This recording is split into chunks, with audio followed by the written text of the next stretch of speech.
Shalom. First, I want to give all praise, honor, and glory unto Yahweh, Bahashem, Yahweh Shai, Bahashem, Raha HaKadosh. And double honors to the apostles, bishops, and elders of Great Millstone, from whom I learned this truth. Shalom to the 144,000 elect. I am Mayakala. And I wanted to first show my face, just so you can have a face behind the voice that you've been hearing for the past few lessons. And seeing as how I really didn't have just a whole lesson that I wanted to bring out at this time. I just had a testimony about a short dream that I had just last evening.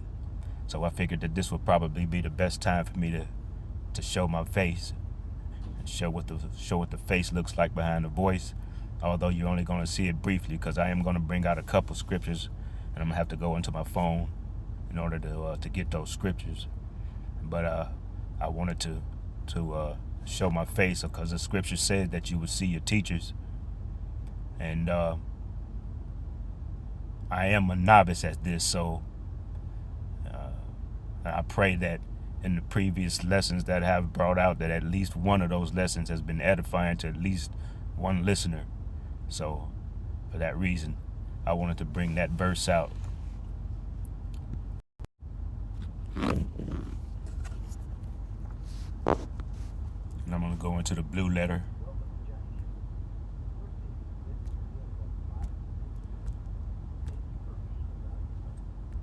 And if I can get it to open.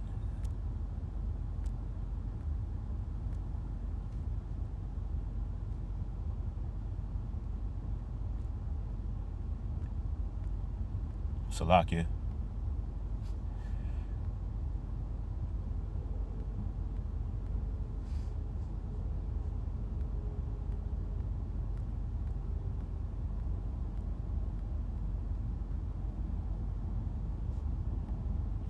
For some reason, it don't want to even open today for me. There it is. All right. First verse that I'm going to go to is Isaiah chapter 30.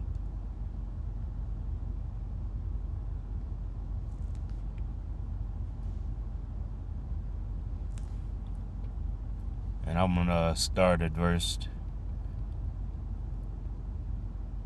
19. It says, and I'm going to read it in the NLT. It says, O people of Zion, who live in Jerusalem, you will weep no more.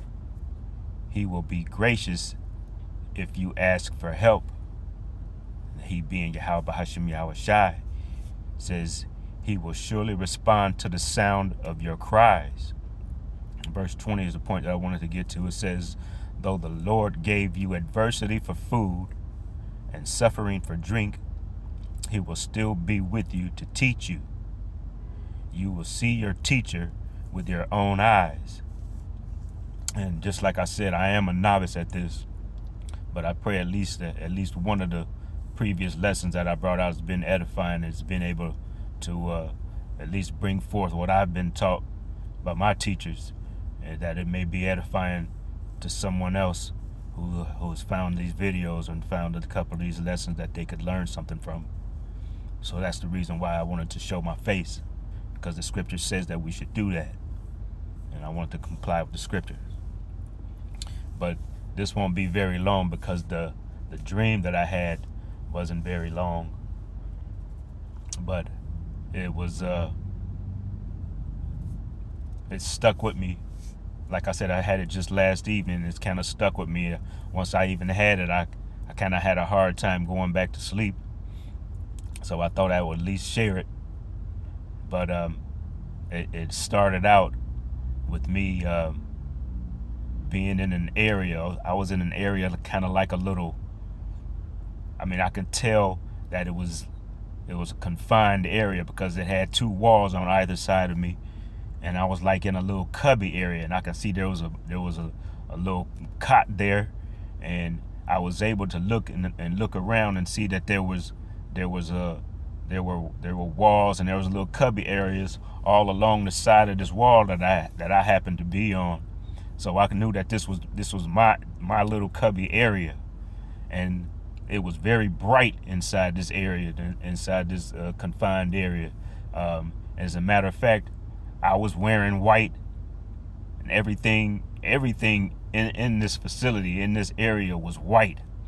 All right, and I can't remember exactly how it came about, but there was another brother that was in there with me, and there was an Eve walking around, a dark-skinned sister who appeared to be like a guard, or appeared to be somebody who was kind of patrolling the area. And the scene kind of switched with his brother that was next to me, got kind of taken off. He was taken somewhere, but before he was taken off or taken to another area, he was telling me that when he came back, that he was going to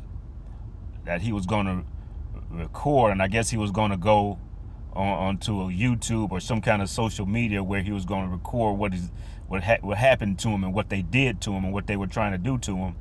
So, like I said, this one sister was kind of patrolling the area, and even though I was in a confined little cubby, I was able to have a device. It looked like a tablet. I mean, I don't even own a tablet, but it looked like a tablet, and this device, just like everything else that was in my area, that was in the whole area that I was able to view. This device was white. It was like a white tablet. So after a while, I picked up the tablet, and I picked up the tablet and I went to start to view it, and it was like I was looking at YouTube or looking at some other social media site, and then I could hear the brother that they had taken off and taken away. He was on the screen, and I was listening to what he was saying and trying to make out what he was saying. And just as I was listening, the sister came by, and she came by with some type of wand, some type of device.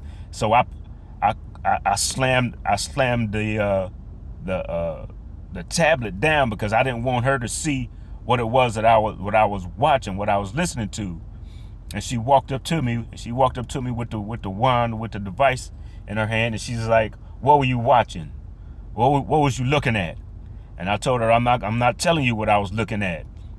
And I guess before I was able to slam it down, I was able to take it or take it off the channel, so that she wouldn't be able to pick it up and know exactly what it was.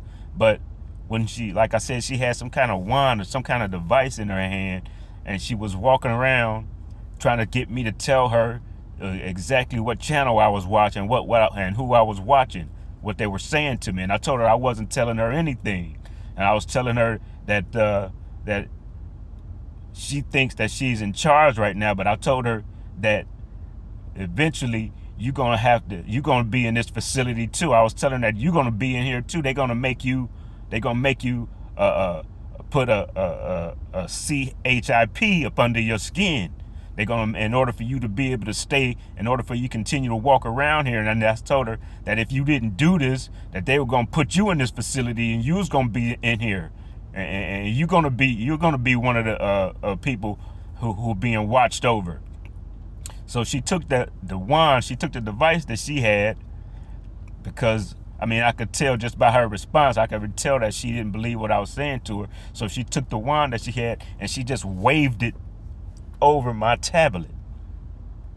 She just waved it over it, and as soon as she did that, a screen appeared on this wand, this device that she had, and she looked at it, and she was able to look at it and see exactly what channel and who I was watching and what I was watching. And just as she saw what I was watching, and she said she looked at it, and she looked back at me, and she said, I'm gonna go and report this. And I said, you go ahead and do what you got to do. I told her, I'm still not telling you nothing, and I'm not telling you nothing more than you done found out that what's on your wand right there.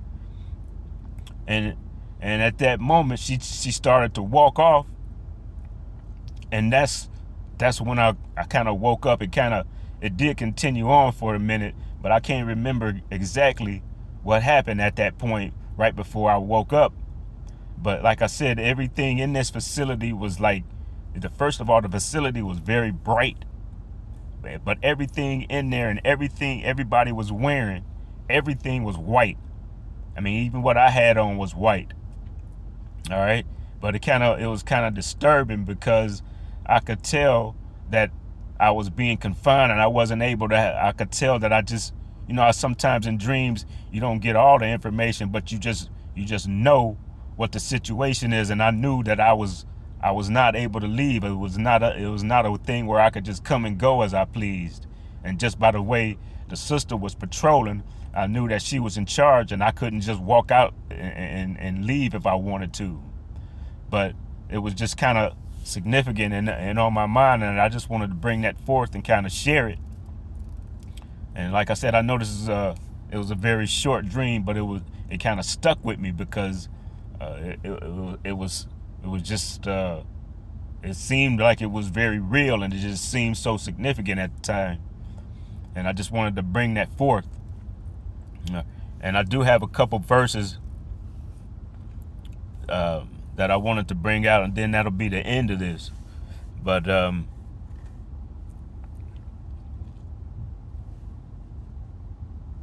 going to go over to, well, first, you know what? I'm going to go to Revelation.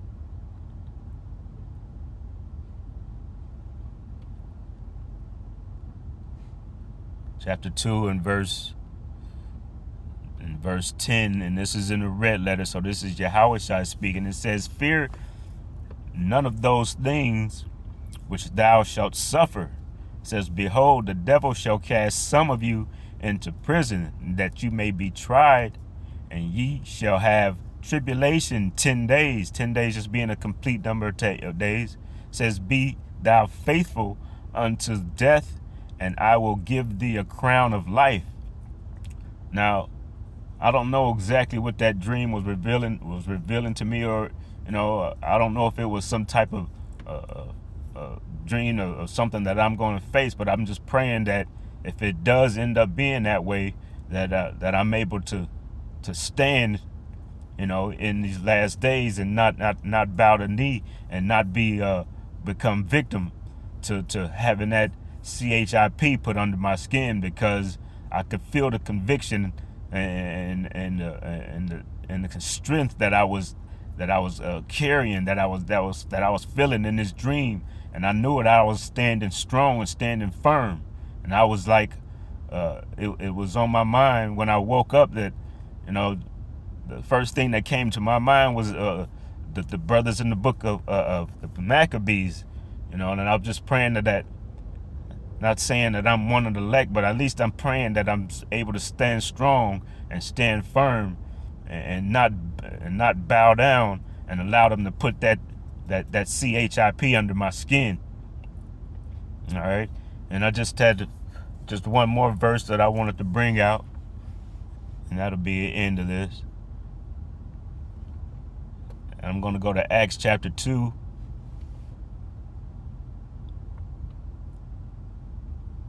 In verse 17, and it says, "It shall come to pass in the last days, saith the Most High, I will pour out my spirit upon all flesh, and your sons and your daughters shall prophesy, and your young men shall see visions, and your old men shall dream dreams." And I just wanted to bring that out because, like I said, I am a novice at this, but I mean, I've only been in the truth for a very short time, and but as you could look at me when you saw me my face on the screen, you could see that I am an older man. I not just grazed, but I am an older man, and this was a significant verse. It was another one of the verses that I kind of thought of once I came out of that dream. And like I said, I'm just praying that I'm able to stand firm and stand strong with the Lord in these last days. And that's the reason why I wanted to bring that out, because like I said, it felt so significant that I wanted to share it. All right, but I'm going to end this there. And I pray that this has at least been edifying and that it's provided some kind of strength to the listener. All right. I want to give all praise, honor, and glory unto Yahweh, Bahashem, Yahweh Shai, Bahashem, Rakah HaKadosh. Shalom.